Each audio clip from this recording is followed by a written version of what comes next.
삼성전자 SK하이닉스는 2024년에는 주도주는 아닐 것 같아요. 인공지능이 결국은 시장을 리드할 것 같고 그 밑에 있는 기능성 반도체, 그 비메모리 쪽이 치고 나오지 메모리가 일단 1등줄 사야 되지 뭐 그 세컨더리 2등줄을 사는 건 아닌 것 같습니다.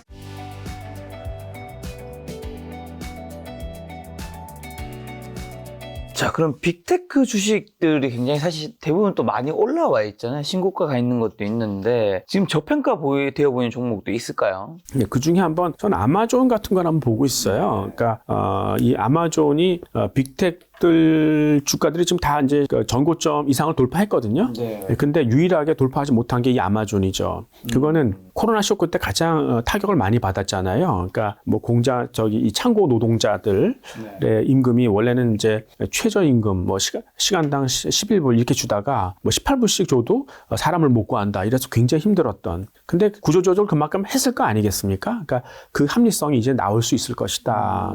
이제는 턴어라운드 하는 그런 부분이 분명히 있을 것이다. 이렇게 좀 볼 수 있겠고, 그러니까 인공지능이 이제 발전을 할수록 가장 수혜를 볼 수 있는 그런 기업이 아마존이에요. 왜냐하면 아마존이 이제 온라인 쇼핑하지 않습니까? 그러니까 사람들의 가려운 데를 잘 긁어주는 맞춤형 솔루션이 필요하잖아요. 그러니까 인공지능이 발전하면 이게 굉장히 빠르게 더 이제 어드밴스 되는 거죠. 그리고 이제 이 배송망 같은 것도 인공지능을 통해서 굉장히 합리화될 수 있고, 그리고 이제 반도체가 지금 굉장히 빠르게 진화하고 있지 않습니까? 그러니까 이제는 메모리 같은 경우도 D램 같은 경우도 이제는 적층을 시키죠. 거기다 레이저로 이제 구멍 뚫어가지고 아주 작은 부피에서 굉장히 많은 계산을 할 수 있는, 그렇다면 굉장히 절전 효과가 돼요. 그러니까 전기를 덜 쓰는 거죠. 아마 세계에서 가장 전기를 많이 쓰는 데가 아마존일 수 있을 거예요. 그러니까 얘네는 데이터 센터를 가동해야 될 거 아니겠습니까? 전기가 엄청 많이 들어가는데 이 반도체 진화로 인해서 이 전기를 가장 많이 세이브할 수 있는 그런 기업, 그러면 아마존 이렇게 생각할 수 있어요. 그래서 이 아마존의 12개월 포워드 EPS가 주당 순이익 감안했을 때 PER이 한 44배예요. 근데 이건 성장주거든요, 아마존이.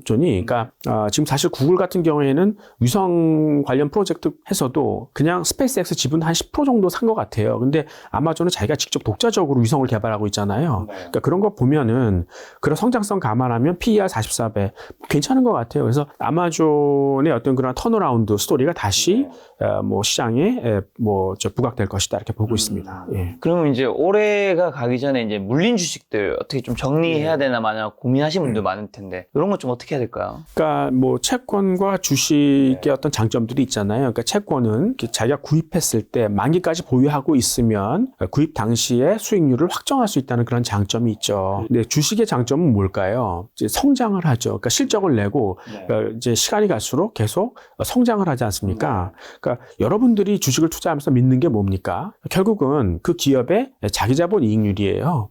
그러니까 자기 자본 이익률이 8%다. 그러면 매년 아주 고평가되어 있지 않는 한 매년 8%씩은 계속 잘할 수 있는 거죠. 그럼 기다리면 된다는 얘기예요. 근데 만약에 망할 수 있는, 그러니까 무너질 수 있는 그런 주식이다. 그러면 이제 얘기가 달라지는 거죠.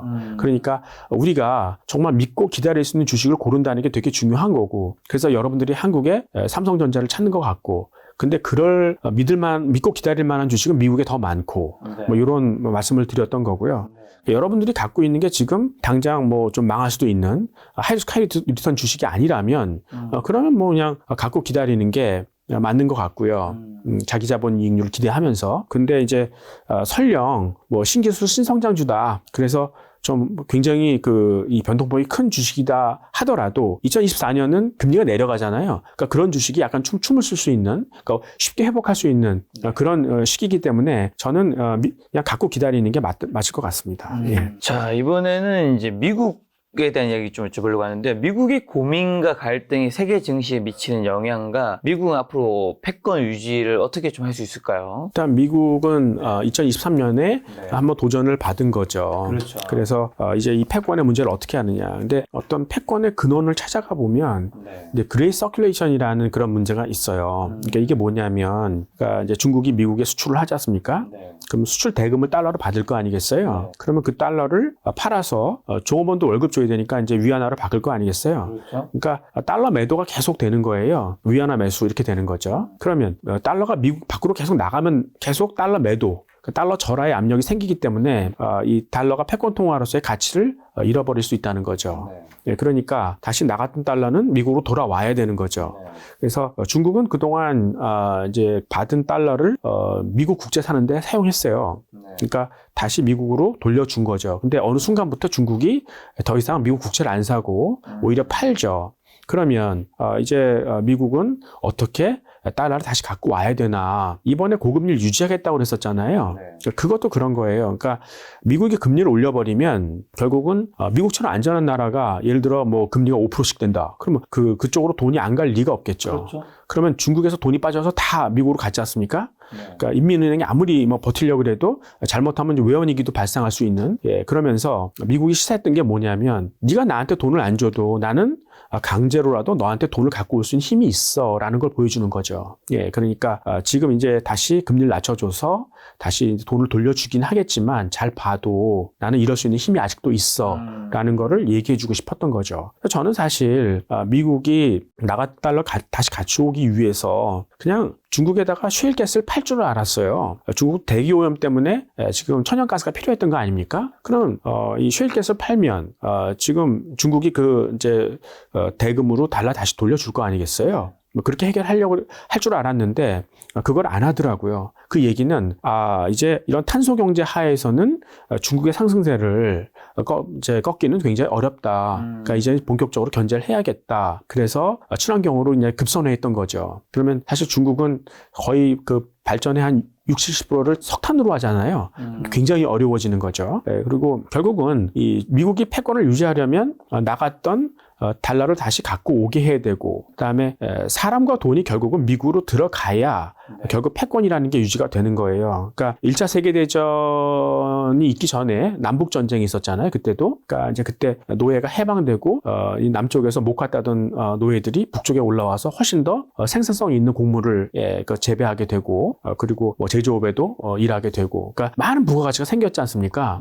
그 당시에 또 이 폭약 기술도 발달을 했어요. 그래서 폭약을 통해서 항만을 좀 깊게 파고 그래서 큰 선박이 접안할 수 있고, 그러니까 그 큰 배를 통해서 그동안 이제 늘렸던 부가가치 많은 생산품들을 유럽으로 수출했죠. 그러니까 유럽들이 굉장히 이제 잠식당하는 그런 부분이고, 거기서 이제 그런 물건들을 내려놓고 돌아올 때는 사람을 태워서 이제 들어온 거죠.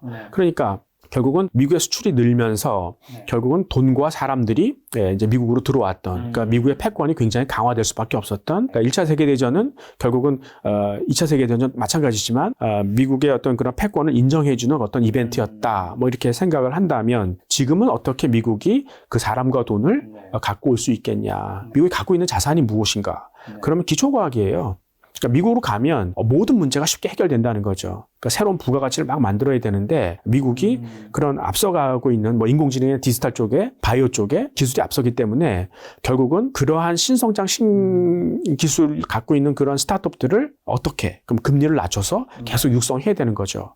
그렇게 되면 그런 조그만 그 스타트업들이 자라서 유니콘으로 성장하게 되고 결국 많은 그런 돈이나 사람들도 미국으로 와서 그 일을 해야 되는 거고, 임시적으로 이제 그 금리를 높였던 거는 잠깐 선거를 앞두고 미국 대선을 앞두고 이제 중국을 한번 코를 죽인 거죠. 그래서 역시 아메리카 이런 거 한번 보여주고 싶었던 어떤 미봉책이었다면 앞으로 궁극적으로 미국으로 돈이나 사람을 갖고 오려면 이런 금리를 내려서 결국은 이런 신기술 신성장 스타트업을 육성할 수밖에 없는 그런 쪽으로 갈 것이다. 그래서 아마 내년에는 조금 더 금리를 생각보다 크게 내릴 것이다. 이렇게 생각하고, 그래서 생각보다 증시가 좀 좋을 것이다. 저는 이제 그렇게 보고 있습니다. 패드에서는 3번 정도 이야기를 했던 것 같은데 점도표상은 그 이상으로 내릴 거라고 이제 교수님 좀 전망하신가요? 그러니까 패드는 지금 3번 내릴 거다. 근데 이제 시장은 6번 내릴 거다. 근데 저는 그거보다 더 내릴 거다. 왜냐하면 사실 이렇게 고금리를 2023년까지 막 유지하려고 했던 이유가 어떤 선거를 앞두고 대비를 주기 위해서, 그러니까 컨트라스트죠. 그러니까 고금리에서 갑자기 저금리로 확 가면 그러면 많은 돈들이 그런 스타트업으로 들어가고 바로 그 스타트업들이 굉장히 사람을 활발하게 뽑거든요. 그러니까 고용이 아주 좋아지는 그런 효과를 주기 위해서 그랬던 거 아닐까. 뭐 이렇게 생각을 하는 거죠. 그 6번이든 뭐 7번이든 아니더라도 이제 횟수가 작으면 그만큼 금리를 좀 크게 낮추는. 네. 하여튼 지금은 어떤 그 대선을 앞두고 쇼크 쇼크를 주려면 네. 그러니까 또 서프라이즈죠. 예, 그렇게 하려면 금리를 생각보다 크게 내릴 것이다 이렇게 생각하는 거죠. 대선 말씀해 주셔서 그럼 이제 내년 미국 대선이 11월에 있는데 승부가를 중요한 관전 포인트는요? 글쎄요, 지금 이제 미국 사람들이 불만이 굉장히 많죠. 미국은 원래 그 부의 불균형이 심한 나라 아니겠습니까? 그렇죠. 예, 그래서 지니 개수를 보더라도 미국이 한 40 정도, 그러니까 지니 개수가 1로 가까울수록 굉장히 부의 불균형이 심한 거고, 0으로 오면 조금 이제 잘 분산이 된 거고 하는 건데, 미국이 40인 반면에 영국, 프랑스, 독일 이런 데가 한 30 초반이에요. 그러니까 미국이 확실히 좀 부의 불균형이 심하죠. 그래서 미국 사람들이 내가 저 사람보다 못 살아도 그래도 이전보다 생활이 좀 나아졌어 라는 것 때문에 이런 부의 불균형을 감내했던 건데 2000년대 들어오면서 자꾸 이제 사람들이 늙어가지 않습니까? 소비 안 해요. 그러니까 투자도 안 되고 저성장으로 가니까 이제 슬슬 불만이 생겨 나오기 시작하는 거죠. 예, 그래서 여기다가 이제 트럼프가 한 번 더 실수를 한 거죠. 그러니까 2017년에 법인세를 35%에서 21%로 낮췄어요. 그러니까 트럼프가 기대했던 건 이제 이런 기업들이 세금이 낮아지면 조금 더 이제 좀 운신의 폭이 커지니까 투자도 많이 하고 고용도 늘어날 거야 생각했는데 착각이었었죠. 지금 세금을 낼 정도로 돈이 있는 데는 제조업체들이에요. 그러니까 신성장 기업들, 기술주들은 지금 돈을 못 벌고 있다고요. 예, 그러니까 세금을 낮춘 거가 고용 유발로 잘 이어지지 않았어요. 어차피 제조업들은 사양산업이기 때문에 뭐 투자할 이유가 어차피 없었던 거죠. 그러니까 그동안 고용을 유발했던 건 디지털이라든가 헬스케어 같은 데였으니까 사실 저금리는 고용 유발에 효과를 줬었고요. 도움이 됐었고 그다음에 세금 인하는 전혀 그런 역할을 못했던 거죠. 그러니까 괜히 세율만 깎아가지고 가난한 사람들을 도울 수 있는 그런 재원만 그러니까 세수만 부족하게 만들었던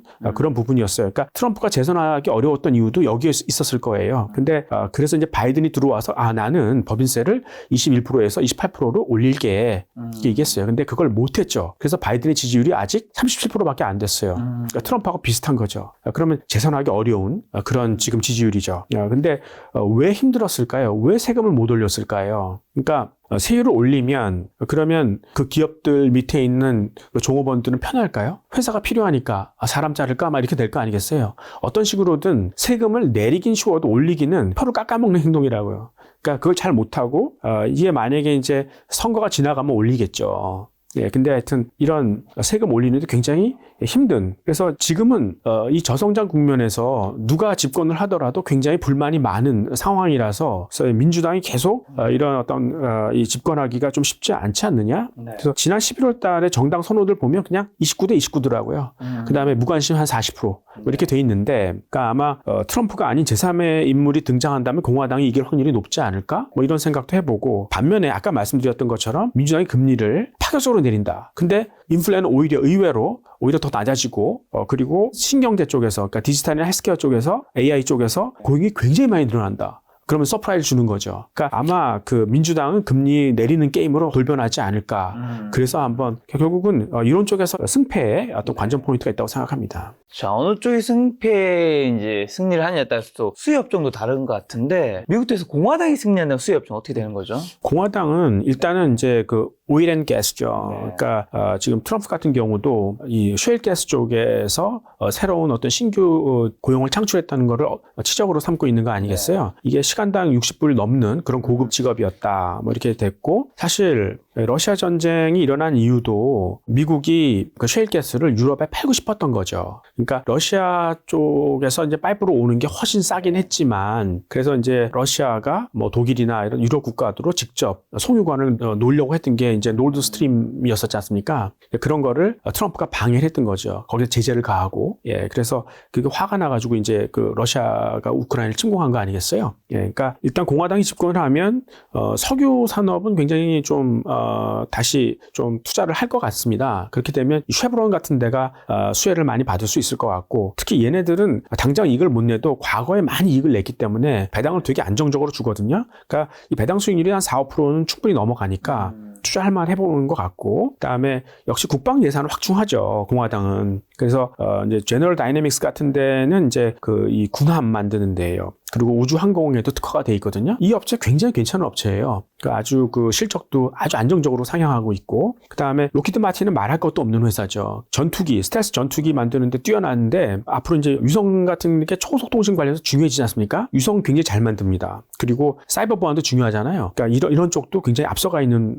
기업이기 때문에 한번 좀 계속 볼만한 회사인 것 같고, 공화당이 득세를 하게 되면 가장 차이가 나는 게 암호화폐 쪽에서 열어줄 것 같아요. 그러니까 지난 6월 달에 공화당 하원 의원들이 그냥 암호화폐가 증권이냐 상품이냐는 발행하는 애들이 결정하도록 하자. 그러니까 증권관리위원회에서 너무 이 규제를 하지 마라. 그러니까 이 암호화폐 사용해서 새로운 경제가 열린다면 그만큼 부가가치가 늘어나는 거 아니냐. 혁신적인 거라면 그냥 예외적으로 내버려 둬라.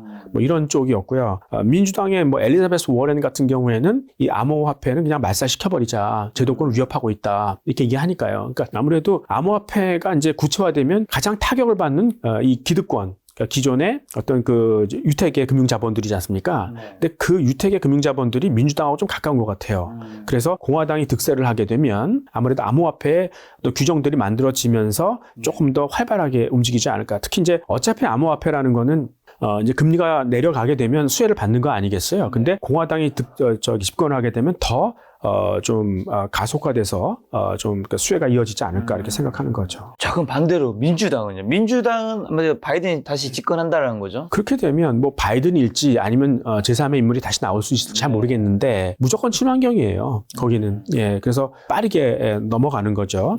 그래서 이제 퍼스트 솔라라는데, 그러니까 이 태양광 관련된 보조금이 아직도 그러니까 세제 혜택이 지급되고 있거든요. 예, 그래서 퍼스트 솔라를 보고 아직 수소 관련 세제 혜택은 조금 엄격한 것 같아요. 까다로워요. 근데 그걸 만약에 풀어준다 그러면 수소 쪽도 굉장히 오히려 더 이제 그 턴어라운드가 좀 심해질 수 있겠죠. 아까 얘기한 뭐 플러그 파워나 이런 쪽도 한번 볼 필요가 있을 것 같고, 그다음에 전기차 계속 보급하고 있는데 아직도 충전소가 너무 모자라요.